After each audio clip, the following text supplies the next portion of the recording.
यूक्रेनी लंबी दूरी की वायुसेना के लिए एक और शानदार और सफल रात रही।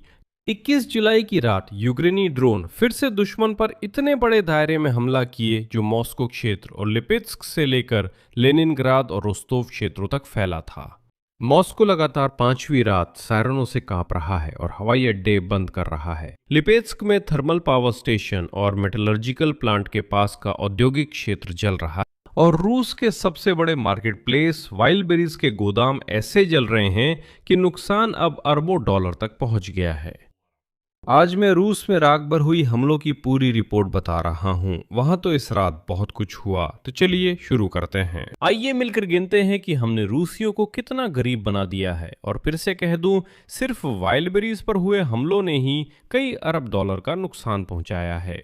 अब पूरी तस्वीर देखें। रूसियों के लिए हालात मुश्किल है, हमारे लिए आसान है। रूस के पास अब सुरक्षित पिछला मोर्चा नहीं बचा है और अब वे खुद भी इसे मानने लगे हैं। मेरा नाम अलेक्सी पेची है। आइए इस विषय को समझते हैं। शुरू करने से पहले कृपया इस YouTube चैनल को सब्सक्राइब करें। हम 3 लाख सब्सक्राइबर की ओर बढ़ रहे हैं। आपकी सदस्यता के लिए धन्यवाद। मैं इस एपिसोड की शुरुआत एक वीडियो से करूंगा जो मुझे टेलीग्राम चैनल पेची न्यूज के सब्सक्राइबर्स ने भेजा है। वैसे इसका लिंक इस वीडियो के डिस्क्रिप्शन में है, वहां जाएं और सब्सक्राइब करें। ये वीडियो इस बारे में है कि रूसी लोग असलियत से कितने कटे हुए हैं। उन्हें अब तक समझ नहीं आ रहा है कि असल में हो क्या रहा है और उनके लिए अब भी उद्धरण के अनुसार जैसे कि युद्ध चल रहा हो। यह शब्द डरावना भी नहीं पर डर लगता है। रात को सब अचानक उठ गए। किसी को समझ नहीं आया कि क्या हुआ। सबको लगा कि शायद युद्ध शुरू हो गया है। सब डर गए थे। अरे ये क्या हो रहा है? इस वजह से वो यहाँ क्यों आ गए? इलेक्ट्रोस्टाल में क्या चाहिए था? क्या ऐसा भी हो सकता है? यहाँ तो शहर बिल्कुल पास में है। क्या यहाँ धमाका करना ठीक है? यहाँ तो सब लोग हैं। अरे इन्हें डरा दो। ये सब होते समय आपकी प्रतिक्रिया क्या थी? बहुत डर लग रहा था, मानो युद्ध हो रहा हो। इसीलिए कुछ कह नहीं सकते। क्या भविष्य में कोई उम्मीद है कि ये बार बार होना बंद हो जाएगा, या फिर हमें इसी तनाव में जीने की आदत डाल लेनी चाहिए? सबने कहा था 28वें साल में सब खत्म होगा, इंतजार कर रहे हैं। 28 में? तो शुरू में जब ये सब हुआ था, सबने यही कहा था, इसलिए अब तो आदत डाल रहे हैं। और क्या करें? और जो लोग वहाँ उस इलाके में हैं, उनके लिए तो और भी मुश्किल है। मैं समझ नहीं पा रही हूँ सच में ये क्यों हो रहा है। हालांकि मेरे पास उच्च शिक्षा है और कई डिग्रियां भी हैं और मैंने बहुत जिम्मेदारी वाली नौकरी भी की है। मेरे लिए ये बहुत मुश्किल था। मुझे समझ नहीं आ रहा था कि क्या करना है। मैंने भी क्योंकि सुना था कि पूरा मॉस्को क्षेत्र जल रहा है, लेकिन आपने इससे पहले खुद नहीं देखा था, है ना? मैंने बालकनी से ये सारी आग देखी थी। अब मुद्दे पर आते हैं। मैं मॉस्को क्षेत्र से शुरू करूंगा। वहीं अब ये हमारी दूरमारक कार्रवाइयों का मुख्य मोर्चा है। दुश्मन के राजधानी क्षेत्र में कई दिनों से हमले हो रहे हैं और वाइल्डबेरीज के गोदाम परिसर, जो रूस का सबसे बड़ा ऑनलाइन रिटेलर है, हाल की रातों में प्रमुख लक्ष्यों में से एक रहे हैं। और ये पूरी तरह से तर्कसंगत है क्योंकि इन्हीं हब्स के जरिए आपूर्ति और लॉजिस्टिक्स होती है, जिन पर पीछे से इस युद्ध को सहारा देने वाली अर्थव्यवस्था टिकी है। यही बात है। जब रूसियों ने सोशल मीडिया पर रोना शुरू किया कि मेरा लाखों रूबल का माल जल गया, मुझे कोई मुआवजा नहीं देगा, आखिर यूक्रेनियों ने गोदामों पर हमला क्यों किया, मैं तो वैसे भी इस युद्ध से कोई संबंध नहीं रखता। देखिए, सब कुछ बहुत आसान है, बहुत ही आसान। जब आप ये सामान बेचते तो आप कम से कम टैक्स तो देते, जिससे बाद में पुतिन यूक्रेन के खिलाफ युद्ध में इस्तेमाल करता। इसलिए सब कुछ पूरी तरह से तर्कसंगत है। इसके अलावा इस मार्केट प्लेस ने अपनी प्लेटफॉर्म पर खुलेआम कब्जाधारी सेना के लिए ड्रोन, उन ड्रोन के लिए ऑप्टिकल फाइबर, अलग अलग गोला बारूद गिराने की प्रणालियां, सैन्य वर्दी और बहुत सारा सैन्य उपकरण बेचने का प्रचार किया था। मैं आपको पिछले दिनों मॉस्को क्षेत्र में क्या क्या निशाना बना, ये क्रम से बताऊंगा ताकि पूरी तस्वीर समझ सकें। यूक्रेनी ड्रोन ने वाइल्डबेरीज के लॉजिस्टिक हब और बिजली स्टेशनों पर सफलतापूर्वक हमला किया। ये मॉस्को के पूर्व में स्थित थे। आधे आसमान तक धुआं था। यूक्रेनी ड्रोन ने मॉस्को के पास पोडोल्स्क के दक्षिण केलेदीनो में वाइल्डबेरीज के गोदाम पर हमला किया। रूसवासी अगर कहें कि मैंने उच्चारण गलत किया तो मुझे फर्क नहीं पड़ता कि रूसी दलदलों की किसी बस्ती का नाम क्या है। अगर वे नहीं होते तो मैं खुश होता। पोदोल्स्क के लवोस्की माइक्रो डिस्ट्रिक्ट में ड्रोनों ने ऑयल डिपो में आग लगा दी। असल में सिर्फ एक रात में मॉस्को क्षेत्र में 5 जगह आग लगने की घटनाएं गिनी गईं। डोमोडेदोवो जिले के इंडस्ट्रियल पार्क यूजनी व्राता में एक बड़ा लॉजिस्टिक्स केंद्र भी जल उठा, जिसका क्षेत्रफल 6.5 लाख वर्ग मीटर से अधिक है। ये तो एक अलग ही बात है जो इस लक्ष्य को और भी खास बना देती है। एजेंसी के प्रकाशन ने पता लगाया कि यूजनी व्राता परिसर सीधे तालांती उस्पेक फाउंडेशन से जुड़ा हुआ है। इसके संस्थापक वायलेंसेल वादक सर्गेई राल्दुगिन हैं। वायलेंसेल वादक सर्गेई राल्दुगिन ये व्लादिमीर पुतिन का निजी खजांची और करीबी दोस्त है और इस फाउंडेशन के ट्रस्टी बोर्ड के अध्यक्ष खुद व्लादिमीर पुतिन हैं। मतलब यूक्रेनी ड्रोन सीधे उस संपत्ति पर पहुंचे जो रूसी तानाशाह के सबसे करीबी लोगों से जुड़ी हुई है। 21 जुलाई की रात को लिपेस्क में भी जोरदार हमला हुआ। वहां रात में 2 बार मिसाइल खतरे और ड्रोन हमले की चेतावनी दी गई थी। मतलब दुश्मन पूरी रात नहीं सोया और हर सायरन पर घबरा जाता था। सायरन के बाद शहर में कई धमाके हुए और औद्योगिक क्षेत्र में बड़ी आग लग गई। और OSINT समुदाय और मॉनिटरिंग चैनलों के अनुसार आग TEC-2 ताप विद्युत केंद्र और नोवोलिपेस्क मेटलर्जिकल कॉम्बिनेट के इलाके में लगी थी। आग का क्षेत्रफल लगभग 2.5 यानी 2500 वर्ग मीटर था। लिपेत्स्क क्षेत्र के प्रमुख इगोर आर्तामोनोव को, जैसा कि वे कहते हैं, उत्पादन इकाइयों के क्षेत्र में लगी बड़ी आग की पुष्टि करने के लिए मजबूर होना पड़ा। ये एक ऐसी गोलमोल भाषा है जिसके पीछे वे आमतौर पर असली निशाने छुपाते हैं और यहाँ निशाना काफी बड़ा है। यूक्रेनी आंकड़ों के अनुसार हमला उस ठिकाने पर हुआ है जो नोवोलिपेत्स्क मेटलर्जिकल कॉम्बिनेट से जुड़ा हुआ है, यानी उस कंपनी पर जो सैन्य उद्योग के लिए भी स्टील की आपूर्ति करता है। यानी जल रहा है वही जिससे दुश्मन हमारे खिलाफ हथियार बनाता है। और थर्मल पावर प्लांट नंबर 2 असल में शहर को गर्मी भी देता है। अब रूसियों को भी वैसे ही जीना सीखना चाहिए जैसे वे यूक्रेनियों को, जिनकी ऊर्जा व्यवस्था पर वे सालों से हमले कर रहे हैं, बिजली और गर्मी के बिना जीने पर मजबूर करते हैं। अब आखिरकार ये रूसवासी खुद महसूस करें कि ये कैसा होता है। जैसा आपने वीडियो की शुरुआत में देखा, वे हकीकत से कटे हैं और समझ नहीं पाते क्या हो रहा है। खासकर दादी ने मुझे हंसा दिया, बोली ये क्या है, होश में हो? यहाँ लोग रहते हैं, तुम ड्रोन उड़ा रहे हो, क्या कर रहे हो? मैं तो वैसे उस तरह के लहजे में नहीं बोल पाऊंगा, लेकिन आप बात समझ गए होंगे। और साथ ही रूसी मीडिया के अनुसार अलर्ट घोषित होने के बाद लिपेस्क के पास के औद्योगिक क्षेत्र और लेनिनग्राद क्षेत्र के इंडस्ट्रियल पार्क में आग लग गई। वैसे हमारे यूक्रेनी ड्रोन काफी बड़े पैमाने पर सक्रिय थे। दक्षिण से सेंट पीटर्सबर्ग तक सैकड़ों किलोमीटर दूर अलग अलग जगहों पर हमला हुआ ताकि हर जगह आग लगे।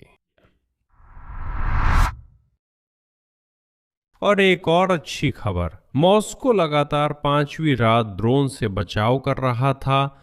मॉस्को के मेयर सोबियानिन ने हमेशा की तरह रिपोर्ट दी कि वायु रक्षा ने राजधानी के पास आने वाले सभी ड्रोन को मार गिराया। उनकी रिपोर्ट्स पर भरोसा करना बेकार है, लेकिन वे एक तथ्य नहीं छुपा सके। दोमोडेडोवो और जुकोव्स्की एयरपोर्ट फिर से बंद हो गए, उड़ानों पर पाबंदी लग गई। हर ऐसी रात हवाई अड्डा पंगु हो जाता है, निर्धारित उड़ानें रुक जाती हैं। ये मॉस्को वासियों के लिए याद दिलाने वाली बात है कि जिस युद्ध का उन्होंने समर्थन किया वो अब उनके पास भी पहुंच गया है। अब हमें एयरपोर्ट पे रोते रूसियों के चेहरे सोशल मीडिया पर दिखते हैं। अब वे धमाकों से कांपते रहेंगे। रोस्तोव क्षेत्र में भी हमला हुआ। कामेनोलोमनी कस्बे में ड्रोन के टुकड़ों से रेलवे स्टेशन की छत में आग लग गई, लेकिन इसकी लॉजिस्टिक्स पर असर और भी दिलचस्प है। आरजेडी के अनुसार रेलवे इंफ्रास्ट्रक्चर की इस जगह पर आग बुझाने के लिए विशेष अग्निशमन ट्रेन बुलानी पड़ी। ये घटना की गंभीरता को दिखाता है।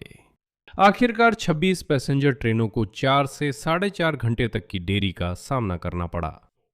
ड्रोन ने नोवोशख्तिंस्क, शख्ती और नोवोचरकास के ऊपर भी सक्रिय थे। रेलवे वास्तव में एक रक्त संचार प्रणाली है जिसके जरिए दुश्मन मोर्चे पर सैन्य उपकरण, गोला बारूद और तोप का चारा बने सैनिकों को भेजता है। मैंने उन रूसियों से मुलाकात की है जो यूक्रेनी भूमि में घुसे हैं। रोस्तोव क्षेत्र पर हमला जरूरी है क्योंकि वहां से यूक्रेन पास है। अब आइए पैसों के बारे में अलग से बात करते हैं। ये उन्हीं रूसियों के नुकसान हैं जो युद्ध का समर्थन करते हैं या अब तक समझ नहीं पाए कि क्या हो रहा है। याद दिला दूं, वाइल्ड बेरीज रूस का सबसे बड़ा मार्केट प्लेस है। इसके लॉजिस्टिक सेंटर विशाल गोदाम हैं जो सामान से पूरी तरह भरे हुए हैं। हम इसी के बारे में बात करेंगे। जब सैकड़ों हजारों वर्ग मीटर में फैला हब जल जाता है तो नुकसान का हिसाब एक साथ कई हिस्सों से बनता है। जला हुआ माल, खुद इमारत और उसका उपकरण, रुकी हुई सप्लाई और ठप पड़ा काम, ये सब भी नुकसान हैं। और ये बात खास है कि अब सिर्फ रूसवासी ही नहीं बल्कि खुद वाइल्ड बेरीज कंपनी भी शिकायत कर रही है। वाइल्ड बेरीज की सह संस्थापक और मुख्य कार्यकारी अधिकारी तातियाना किम ने इसे रूस और पूरी कंपनी के लिए एक भयानक रात बताया। और भयानक क्यों ना हो जब तुम्हारे गोदाम लगातार जल रहे हो। और फोर्स पत्रिका ने गणना की है कि हमलों की पहली ही रात 18 जुलाई को ड्रोन ने मॉस्को के पास इलेक्ट्रोस्ताल और तांबोक क्षेत्र के कोतोव्स्क में वाइल्ड बेरीज के 2 बड़े गोदामों पर हमला किया। और सिर्फ उस रात 18 जुलाई को कंपनी और रूसियों को कुल मिलाकर हुआ नुकसान करीब 2 से 2.5 अरब डॉलर आंका गया है। ये सिर्फ 18 जुलाई की रात का आंकड़ा है। अब मैं फोर्ब्स का एक उदाहरण दूंगा। खुद कंपनी के नुकसान का आकलन फिलहाल मुश्किल है। विशेषज्ञों का मानना है कि गोदामों की मरम्मत पर करीब 30 अरब रूबल खर्च करने पड़ेंगे। और एक सतर्क, मैं दोहराता हूं, सतर्क अनुमान के अनुसार वहां रखे गए माल का मूल्य 170 अरब रूबल तक हो सकता है। यानी नुकसान की पूरी भरपाई के लिए प्रारंभिक आकलन के अनुसार भी इतनी राशि की जरूरत होगी, जो पूरी वाइल्ड बेरीज आरयूएस ग्रुप की 2025 में हुई शुद्ध कमाई 175 अरब रूबल से भी ज्यादा है। 2025 में जितनी कमाई हुई वो सब बहाली में खर्च करनी होगी। इलेक्ट्रोस्ताल में स्थित गोदाम, जो वाइल्ड बेरीज के सबसे बड़े लॉजिस्टिक सेंटर्स में से एक है, 2.5 लाख वर्ग मीटर क्षेत्रफल में फैला हुआ है। और कोतोव्स्क में 1.08 लाख वर्ग मीटर का गोदाम चालू किया गया था ठीक पिछले साल। और अब संयुक्त कंपनी वाइल्ड बेरीज रस, जिसे RWBB कहा जाता है, विशेषज्ञों के अनुसार अपनी लगभग 10% गोदाम संपत्ति खो चुकी है। और हमारी इन हमलों को बहुत आसानी और सादगी से समझाया जाता है। जेलेंस्की और यूक्रेन की सेना के जनरल स्टाफ के अनुसार लंबी दूरी के हमले दुश्मन के महत्वपूर्ण लॉजिस्टिक हब्स पर किए जा रहे हैं, जिनका वे साजो सामान के लिए इस्तेमाल करते थे। ड्रोन और नेविगेशन उपकरण के निर्माण के लिए कंपोनेंट्स की आपूर्ति। मैं पहले ही कह देता हूं, अगर रूसी लोग पूछें कि हमला क्यों किया तो ये आपकी ही बनाई बात है। मैं याद दिला दूं, ये जंगली रूसी कब्जाधारी कई महीनों से लगातार यूक्रेन में नई डाक के हब्स को नष्ट कर रहे हैं। डाक के हब्स, आपको ये कैसा लगा? ये समझना जरूरी है कि वाइल्ड बेरीज के गोदाम नागरिक गोदाम नहीं है, जैसा कि रूसी प्रचार अभी चिल्ला रहा है, बल्कि सैन्य आपूर्ति की कड़ियां हैं। सब कुछ ठीक है, नुकसान बहुत बड़ा है। रूसियों को खोए सामान का मुआवजा नहीं मिलेगा, ये तय है। मैंने पहले भी कहा था, अब भी कह रहा हूं और आगे भी कहूंगा। क्रेमलिन और पूरी रूसी हुकूमत को किसी आम रूसी नागरिक की कोई परवाह नहीं है। और इसलिए आज का मुख्य निष्कर्ष यही है, यूक्रेनी ड्रोन ने रूसी संघ के क्षेत्र में एक नया हमला क्षेत्र खोल दिया है। यानी अब रूस के पास कोई सुरक्षित इलाका नहीं बचा है। सिर्फ पिछली रात ही इतने बड़े इलाके में एक साथ हमले हुए हैं। मॉस्को क्षेत्र, लिपेत्स्क, लेनिनग्राद क्षेत्र, रोस्तोव, व्लादिमीर और इसी तरह कई जगहें, यानी इलाका काफी बड़ा है। ये अब सीमावर्ती इलाका नहीं है, ये देश का गहरा भीतरी हिस्सा है। ये इलाका देश का औद्योगिक और लॉजिस्टिक दिल है। जब एक ही रात में आग लगती है, वो भी सीमा से 40 किलोमीटर दूर और सैकड़ों किलोमीटर अंदर तक, अब रूसियों के लिए पुराने अर्थ में कोई सुरक्षित इलाका नहीं बचा।